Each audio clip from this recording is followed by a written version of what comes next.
Hey everyone, this is Rick from rickswrestlingblog.com. I want to talk to you a little bit about a show that I just went to see, and that's Monday Night Raw here at the Allstate Arena in Chicago, Illinois.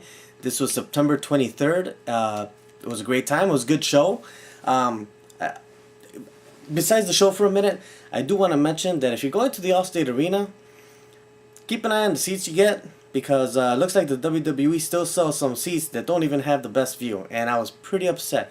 When you pay $80 per ticket, well, I'm expecting some pretty decent seats. I thought I was going to have some really good seats, section 104, a pretty good eye level view, and I thought it was going to be really, really good. I was taking my wife for the first time, and I'll tell you what, we went, and I was shocked to see that big, what do they call it, the Tron or whatever, the big stage, okay, that thing has become so big throughout the years that it comes out so far that when I was sitting in my section, all I could see was the side of the Tron, and I couldn't see anything that was going on stage, and I was pretty upset about that, and I had to actually complain about that a little bit here. So I wanted to show you guys real quick, because I got this little map here, Allstate Arena seating chart.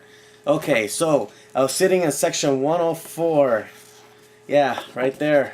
That should be a pretty good seat, I mean, it was real nice. Only the second row up. I mean, nice. Anyway, if you notice the seating chart where I'm sitting, you see where it says stage? Well, guess what? That Tron was right there, but for some reason it seems to block your view going all the way across this way. So if you're sitting in 104, or if you're sitting in 109 up on the opposite side, which people were sitting there, well, you can't see what's going on stage.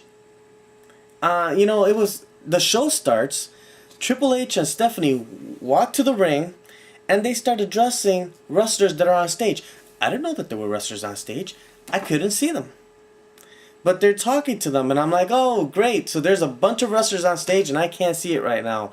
So I had to go home the next day and, pop on Hulu and see everybody that was on. I mean, obviously I found out who was there because they mentioned them by name and all that. But still, I didn't know that I wasn't going to be able to see the whole stage area. I couldn't see the videos, anything, interviews going on in the back, anything going on stage talking. Paul Heyman was there talking. I couldn't see him till he rolled a certain amount of ways down the ramp. So when he got to a certain point down the ramp, that's when, oh, hey, look, Paul Heyman's there. But if you're behind that, I couldn't see a thing. I will say, though, it was exciting because when CM Punk was out there, and boy, the Chicago loves CM Punk. And I do too, man. I mean, I bought myself a brand new CM Punk shirt, and it was nice. I loved it. My wife bought herself a Randy Orton shirt, so that was pretty nice too. Anyway, CM Punk was out there talking to Heyman, and from where I was sitting at 104 there, I could see Ryback coming from behind the stage, and he's just hiding behind all these big boxes and cases and stuff, and he's just hiding, and he's just like so many feet in front of me. It was pretty cool.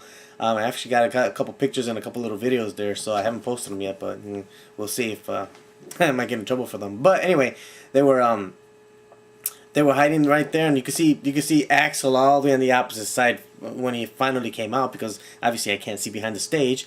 And so it was great. The attack came, and the nice thing was that the CM Punk and Ryback, they kind of fought in that corner, and that's where he slammed CM Punk and dropped him down on the table. I mean, I was just a few feet away from that, and it was a lot of fun. That for me kind of made up a good portion of how I was feeling that night, because I was just so upset because of my seating. So, but I wanted to let you know that, hey, I don't really care if the Allstate Arena doesn't like it, and I don't really care if the WWE doesn't like it. They shouldn't be selling seats in 104 and 109. I don't know how 204 and 209 are, because those are the upper levels. I mean, that Tron is pretty big, so I'm not so sure that you can actually look over it in those sections to see down. I mean, maybe you can, maybe you can't. I don't know. I'm just saying that if you're in 104, 109, in my opinion, don't buy the tickets. If I would have known that my seats were there, obviously I would have taken seats somewhere else. But let's say it would have been sold out. I couldn't get tickets anywhere. I still don't think I would have taken those seats because I want to see what's going on the stage. I can only see once they're off the stage and all the stuff talking. I watched it on Hulu Plus, and then guess what? I got to see all the stuff I missed. So, when you're paying $80 a ticket, that just wasn't cool. Anyway, that's enough of my moaning about that. So, but Raw was an awesome night. They did have a lot of good stuff in there. And some stuff I didn't care to see. Somebody really loves Kofi Kingston. I mean, don't get me wrong, he's a worker, and he puts on a show. He does. I'm just not a big fan. To me, he's not a championship caliber type of person. But he had a really long match against Alberto Del Rio. And I like Del Rio. I think he's a great bad guy, great heel. But I would like to see someone else take him on, not that. You had some other matches in there that were, could have done without. But I mean, hey, they got to fill a 3-hour spot. So, but for the most part, the show was actually really good. I'll tell you what, Randy Orton gets some good pop still. He's a bad guy, but he still gets some good pop. RVD, I was pretty surprised at what a good pop he gets, man. Man, he took a beating too, but that day. But I tell you what, he gets some good pop. Daniel Bryan, huge pop, of course. And I gotta tell you, CM Punk, number one though, number one. And what you didn't see was that once Daniel Bryan finished his match and he pretty much walked off the stage and walked out, here comes CM Punk with his music, and he comes out and he kind of continues where he left off, thanking the fans and saying, you guys are still here and this and that, and it was great. And like I said, I recorded some of that too. So, but anyway, we'll see. But it was great because he came out and he just started, he started just really lifting us and picking us up and saying, thank you and all this, and then he obviously started challenging anybody in the back, anybody, and here comes Ryback, here comes Axel, here comes Paul Heyman, and of course Paul Heyman had that jacket, so you kind of figured, well, he's probably gonna take a little bit of a beating with that jacket, right? So anyway, they came out, they had this fight, and here's oh wait, I'm sorry, right before they jumped in the ring to get at their CM Punk, Jerry Lawler comes up with the candlestick, hands it to CM Punk, and CM Punk just goes wailing on everybody. So it was great. It was a lot of fun. People were chanting Jerry. It was really cool.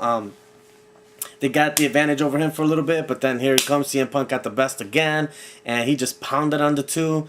And before you know it, Ryback's on the floor up there on stage while Axel takes the go to sleep and he gets knocked out, and it was a lot of fun. Of course, Paul Heyman got a few whacks with that candlestick, so of course that's why he was wearing the jacket. So but it was a lot of fun. That was over. He was thanking the crowd again, and that you guys are awesome. One of the fans even bought him a new Blackhawks jersey, threw it up there for him. He's put it on. He's walking around. He sees the tag on there. He's like, and then he goes, "This, this is for me." And the guy's like, "Yeah, that's for you. That's for you." And that was really cool. And he's like, "Man, thank you." That's what I mean. That was awesome. Stuff that you don't see. It's behind the scenes, of course, because TV's off. But he's our hometown guy, so obviously he's gonna come on out. I mean, we are cheering so much for this guy, and again, we were all still there at when this finally ended. Probably well, the show went off the air at 10. I want to say that probably continued on for at least another 20 minutes, something like that, and but a good time. It was a great show. I think I'm gonna have to take my comment back just because of CM Punk. It would have been worth going to that show and actually sitting in those seats.